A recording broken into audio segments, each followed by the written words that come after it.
So the capital's under attack, and we're almost halfway through the season.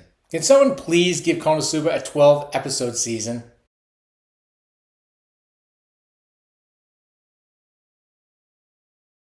This might be the most entertaining episode that any show has ever put out.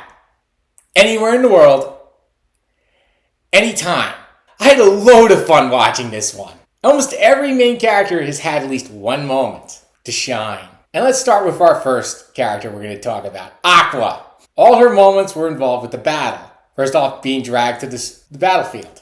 Including the fact that when she calls out the two other girls on the team. The fact that Darkness just charges out mindlessly into battle. The fact that Megumin just blows everything up, almost without a command. And the fact that the other two girls are very angry at her for it. And now it's time for Kazuma to make his heroic charge into battle against the Kobolds. Kobolds apparently are amongst the weakest fighters, and Kazuma gets ambushed by them.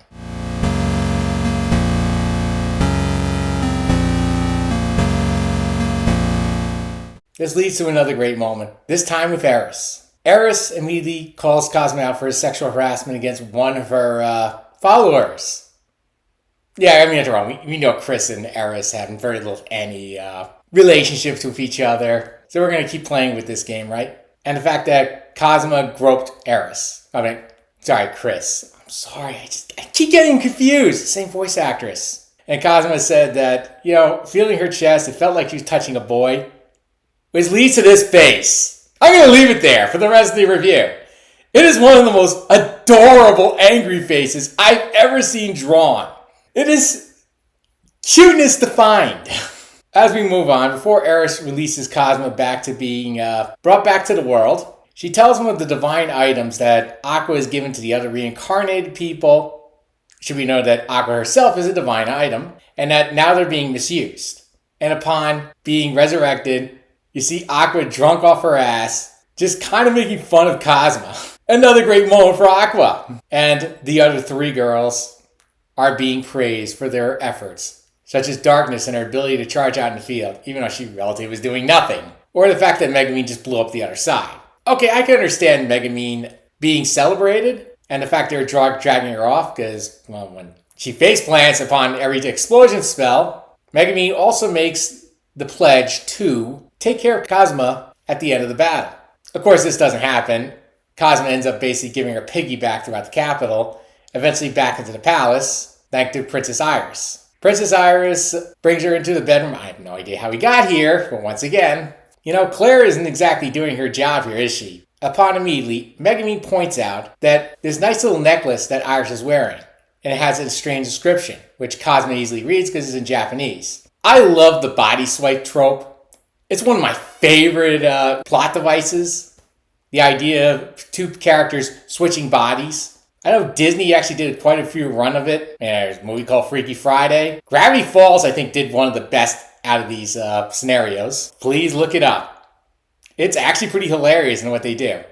Now, here's the funny part. This might actually be better. Why? Because now we have a pervert, like Kazuma, in the body of a young minor girl. This just blew my mind. We have a pervert in the body of a young girl. I don't know what else to say. This is something that I think was well thought out. As you know, Kazuma does what he always does, being a pervert, including going to the baths, which I will talk about in a moment. Of course, Megumin ends up being convinced by Iris to leave the palace now that Iris is in Kazuma's body and will not need Claire's escort. Kyoya, you never seem to win regardless of how many battles you can get. I tell you, Kazuma will never give this guy a break, including the fact that when in the body of Iris, what does he do? Which, ironically, Kyoya's exploits have actually impressed our dear Claire. He sentences him to death for touching her head, I should say. Upon his immediately changing her mind, Kyoya immediately, like anybody else, would run out of the palace as fast as you possibly can. And leads us to another moment. Kazuma going to heaven. See, upon learning that La Latina is now in the bath, Kazuma's Iris says, I want to reward him by washing off her back. Claire's like, that's very highly inappropriate for a princess to do, in which Iris, Kazuma, ends up saying, well, I'll wash your back out of respect. And then we find out that Claire is a lolicon. Yeah, you would think this extremely strict person would be that way all the way? Nope. This is Konosuba. Everyone's got to be corrupted. Her reaction is one of the funniest things of this episode. Everything about it. How she gets right into the comfort zone of Kazuma. Or Iris, or whatever. Ends up dragging her right to the bass. And the first thing she does, rips right off her armor. Right into her underwear, lingerie, or whatever. And then starts spilling up the water. And of course, Darkness, unaware of anything that's going on, immediately thinks like, is there something wrong with Princess? Bends right over, showing the cleavage. And then Claire comes over, doing the same thing. And Kazuma reaches nirvana. There's nothing else that could ever happen to him. He's living out the dream, isn't he? And Eris is still showing her disapproval of the whole thing. And then the episode ends in another funny bit. Megumin picking on these three ruffians with first grade insults. And for some reason, it's all working. They're all insulted. And of course, they're assaulting poor Iris, who's in Kazuma's body. And the episode ends with, well, one of the ruffians punching Kazuma's body. Poor Iris, what did she do for this? I had a blast with this episode. I say it again, this is the most entertaining 23 minutes of anyone's life. You should be watching this episode on repeat for over 24 hours. This is clearly the best episode Konosuba has come out with so far. And I can't wait to see where we go from the rest of the series. Or at least the final 6 episodes. Once again, why can't Konosuba have 12 episodes?